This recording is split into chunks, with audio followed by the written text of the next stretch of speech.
Et bonjour les amis, je vous fais une petite vidéo unboxing aujourd'hui pour vous parler d'un atomiseur qui est sorti en cette fin d'année, début d'année 2024. Un atomiseur qui nous vient d'Italie, un petit atomiseur 22 mm. Alors je vais vous le montrer. Il s'agit de l'Ultra RTA de ADG Engineering. C'est la marque de matériel du fabricant italien de net Angolo della Guancia. On va voir que c'est un atome de 4 mm, 22 mm de diamètre, ultra, avec une hauteur de 34, il reste assez petit, il est contenu quand même, et il a 4 ml de contenance avec son tank standard, remplissage à l'ancienne, hein. Devrait dévisser le haut. Alors c'est une bonne prise en main, avec les gravures du tank en haut là, et celle qui se trouve sur le pourtour de l'atomiseur. C'est plutôt facile de le prendre en main. Le pas de vis, il est très fluide. Les joints sont fermes. Il n'y a pas besoin de le serrer très fort. Alors on voit là, j'ai mis le tank en PSU. Donc c'est un plastique plutôt résistant.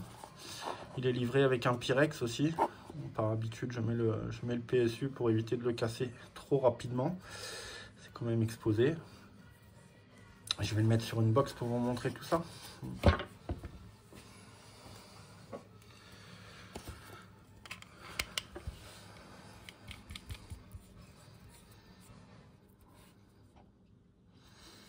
Plutôt joli, plutôt bien designé. Un seul airflow, hein, vous verrez que c'est un Ato MTL. Hein. L'airflow arrive en dessous, on le voit ici.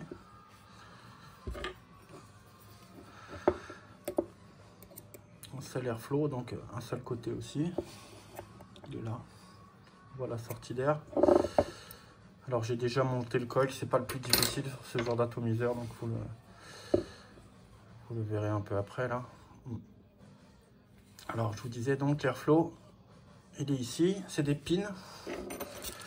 Ils ont été généreux, on a des pins allant du 0,8 au 1,8 avec tous les 2 mm vous avez un pin. Il se dévisse par ici. Voilà, tranquillement on fait ça, hop. Là vous le sortez. Celui qui est fourni d'origine, c'est le 1 mm. Hein. C'est plutôt serré, donc je l'ai testé avec celui-là. Très efficace. Alors je pense qu'on doit pouvoir vaper avec le trou full ouvert. Je sais pas combien il fait. Je vais vous dire ça tout de suite.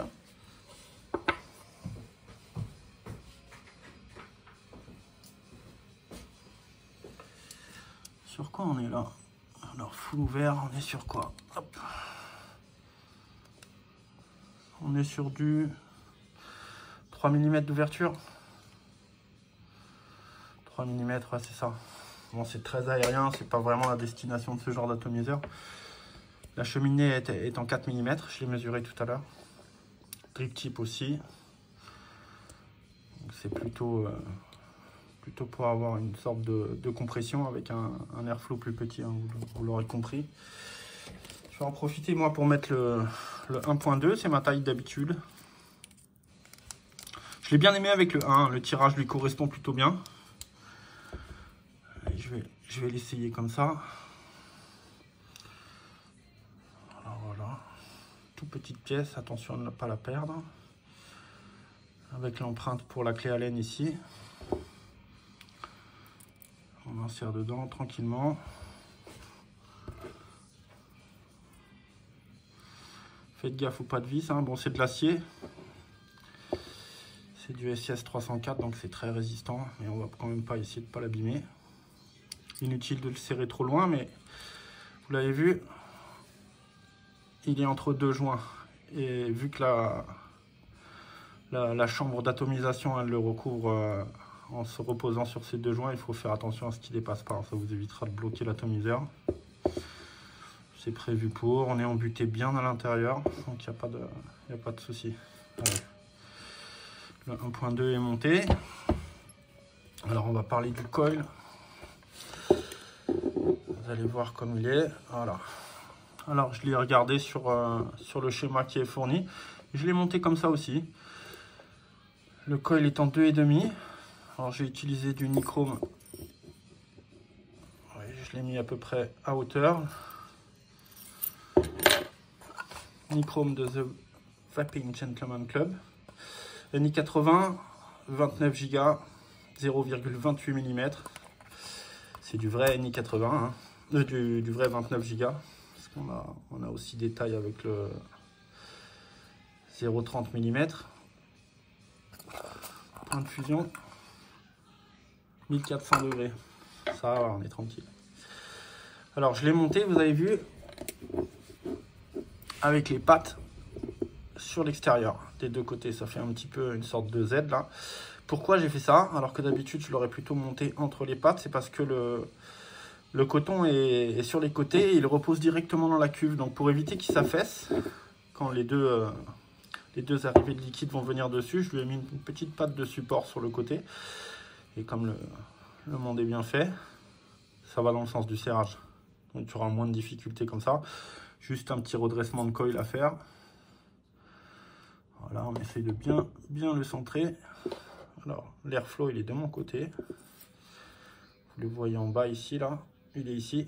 Donc, j'essaye de le positionner de ce côté-là.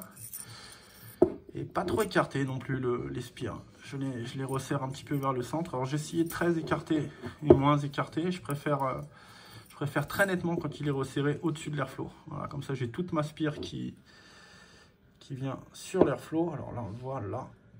On est plus ou moins centré. On est bien. Une fois que j'aurai mis le coton, on verra mieux. La hauteur de coil. Alors, mon ami Fabio m'a dit qu'il l'avait enfoncé à l'intérieur. Je vais essayer. Ah, ça va pas être facile avec ça.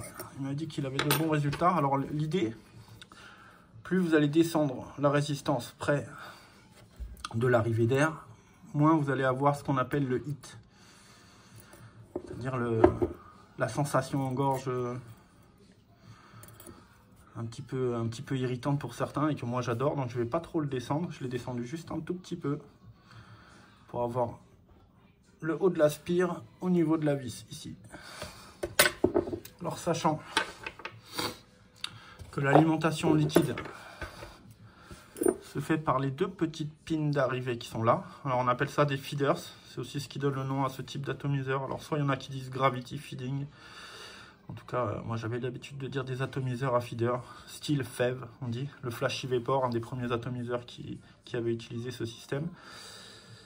On verra que c'est assez petit. Il y en a un de chaque côté et ils sont pas si écartés de ça. J'ai pris des repères en changeant mon coton. Le feeder arrive ici.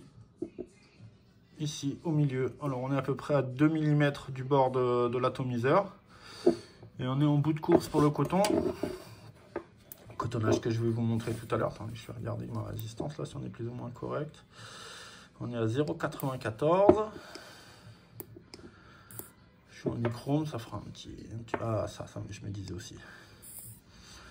On est à 1,04. Voilà, là ça va mieux. Hop. Impeccable. Allez, je vais sortir un petit peu de coton. On va essayer de faire ça rapidement. J'ai pris le PP Mode. Montage facile. Il est déjà prédosé.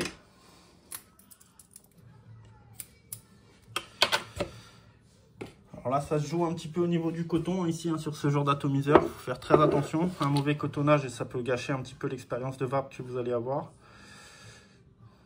Il faut que ce soit fluide, que le coton soit correctement alimenté. Ça va pas être trop difficile. Il faut essayer qu'il ne se noie pas. Donc il va falloir mettre la juste quantité. Et que le coton soit bien préparé. Allez hop.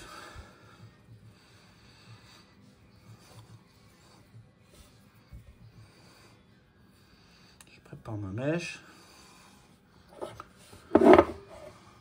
On va passer tranquillement sans déformer. La pinch, elle est là.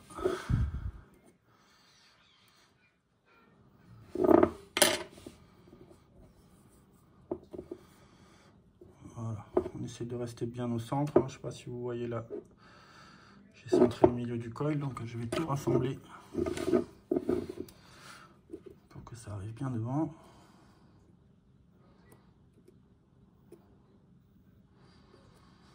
Pas trop espacé, hein. Vous voyez, l'espacement est assez réduit. Je reste quand même entre les vis. Et j'ai mes pattes qui servent de support pour le coton. Alors je vais l'aérer grosso modo un petit peu là.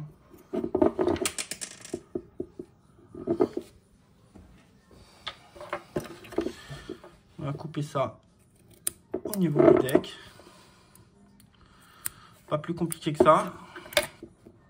On centre bien la mèche.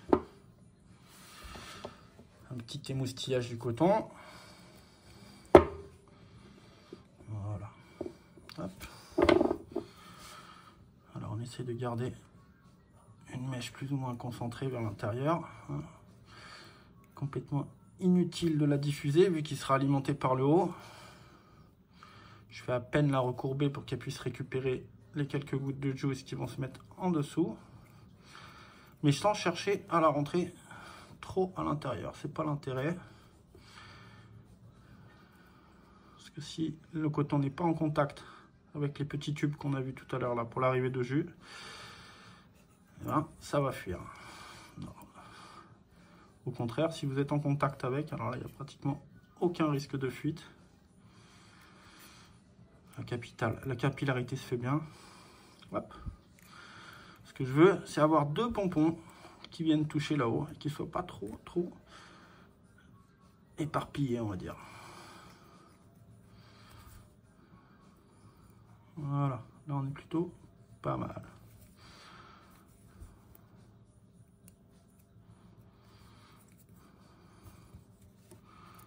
Et là, hop, je vais remonter un petit peu. Ce que je veux, c'est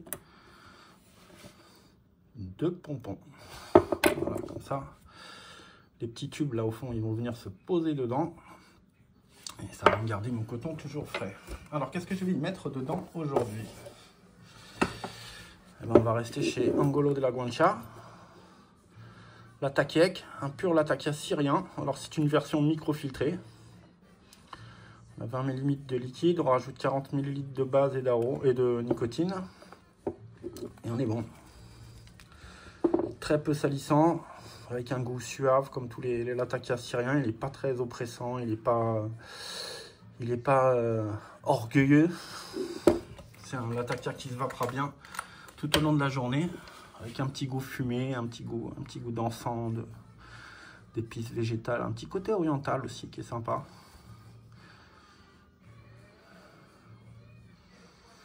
Voilà, alors, hop. On va primer le coton tranquillement. L'idée, c'est de pas en mettre au fond, hein. Faites bien attention. Voilà, en gardant toujours cette petite forme en bosse.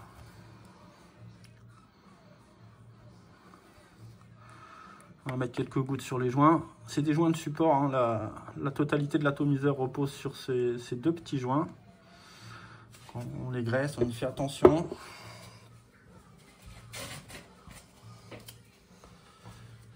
Ça coûte rien.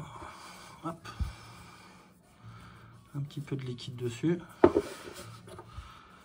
J'en mets aussi à l'intérieur de la cloche pour que ça coulisse mieux. Alors, il y a un détrompeur. Là, on le voit ici. C'est tout petit. Ça fait un petit clic quand on le met à l'intérieur. Il faut s'assurer qu'il soit bien au fond. Je suis à combien? Je suis à 12 watts. On peut se permettre de monter un petit peu plus. 13,5. C'est bon.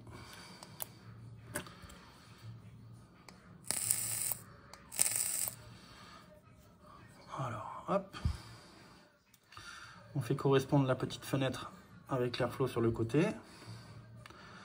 On va doucement. Pas abîmer le joint. On vérifie qu'il est bien dedans. Là, vous voyez, là, il n'est pas dedans le mien. Je le bouge un petit peu. Voilà, j'ai entendu le petit clic. Là, je sais qu'il est à l'intérieur.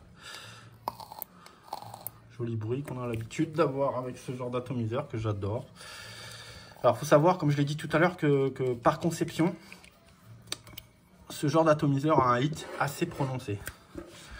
Ça veut dire que même avec un taux de nicotine assez faible, hein, 3 ou 6 mg, vous allez ressentir une sensation en gorge assez puissante. Donc, si vous êtes assez sensible à ça, c'est peut-être pas l'atomiseur qui vous correspondra le plus. Par contre, si vous êtes en train d'arrêter de fumer, c'est génial parce que c'est ce qui permet d'avoir la meilleure sensation en gorge pour ceux qui arrêtent, là, qui ont besoin d'avoir une petite sensation de passage de vapeur qui soit pas trop... Hop, là, il est tout beau. Alors j'ai passé 2 jours dessus, je me suis régalé. Moi je suis assez amateur de ce genre d'atomiseur. Je suis même un grand fan, hein. J'adore les Puma, j'adore les fèves. Le Moka, c'est vraiment le type d'atomiseur qui me plaît avec les tabacs sombres en particulier. On l'a vu alors, bon, à la chambre d'atomisation, elle est plate, elle est très réduite. On le voit sur le petit schéma là, vous voyez. Le haut de la chambre est complètement plat. La distance au-dessus du coil, vu qu'il dépasse un tout petit peu, elle est très très faible. Donc c'est un atomiseur qui va assécher énormément le tabac que vous allez y mettre dedans. C'est fait pour les tabacs. Ce ne sera pas fait pour les fruités, pour les aromatiser, tout ça. Ça va tuer les sucres. C'est pas ce qu'on recherche quand on a ce genre de liquide. Là, c'est plutôt un atomiseur destiné au tabac sombre. Les tabacs qui ont besoin de hit, qui ont besoin de force en gorge pour pas être doux. C'est pas du tout ce qu'on recherche avec ce genre de vape. Alors plaira ou plaira pas, hein, c'est clivant. C'est comme le Flashy Vapor, hein, il est clivant comme atomiseur. Tout le monde n'est pas fan, mais ceux qui en sont fans l'adorent. C'est ce que je peux vous dire. Alors on va y faire un petit tir de test. C'est silencieux, c'est très silencieux, c'est très lisse. Le chemin de la vapeur est direct. Il va directement sous le coil et il remonte et c'est absolument génial. Ben, en fait, je préfère avec l'airpin de 1,2 mm, ça me va. Alors, un petit truc que j'ai noté, c'est bête, me direz-vous, mais je me retrouve avec mon airpin de 1 mm et j'ai pas de pochette lui correspondant. J'ai celle du 1.2. J'ai pas de pochette lui correspondant et je vais pas le remettre dedans pour pas éviter de me tromper. Donc, je vais le mettre dans la pochette de spare qui est fournie. Elle est généreuse, comme vous le voyez, hein. Il y a 2 x 2 jeux de joints, plus ceux qui sont nécessaires pour le tank. C'est sympa, c'est pas tout le monde qui fait ça, surtout bon là on est sur un atomiseur high-end. Le prix de sortie est aux alentours de 125, 130 €, c'est pas donné. Donc c'est pas tout le monde qui fournit des spares, mais c'est ce qu'on attend quand même avec un atomiseur de ce type. Alors on notera le petit radiateur qui est là, qui donne un look assez sympa. J'aime bien, je trouve ça plutôt pas mal, ça rappelle un petit peu le Millennium. Et du coup, moi ça m'a donné l'idée d'y mettre le drip tip Kaiser mode.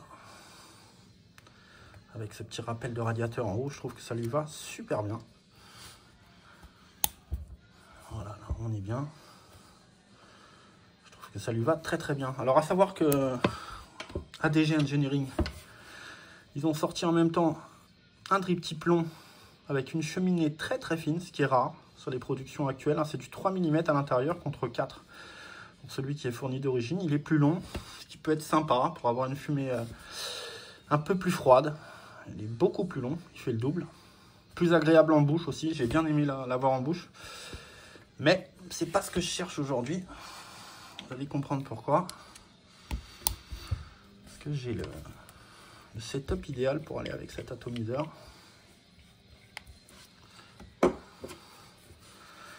La petite bébé d'Icode.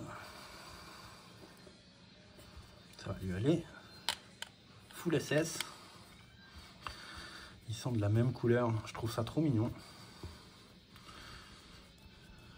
Et ça lui va super bien. Vous trouvez pas? Allez hop. On est à 15, c'est un peu haut.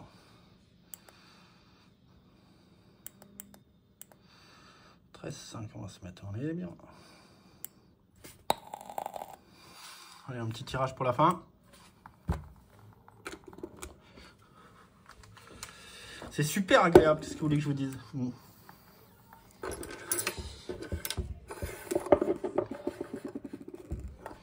Allez, c'était la revue du Ultra RTA de ADG Engineering.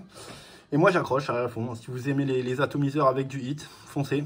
Il est excellent et très facile à monter. Vous avez vu, j'ai pas galéré du tout pour le coton. J'ai mis le coil à hauteur du plateau. Aucun problème. Allez, bon après-midi les amis.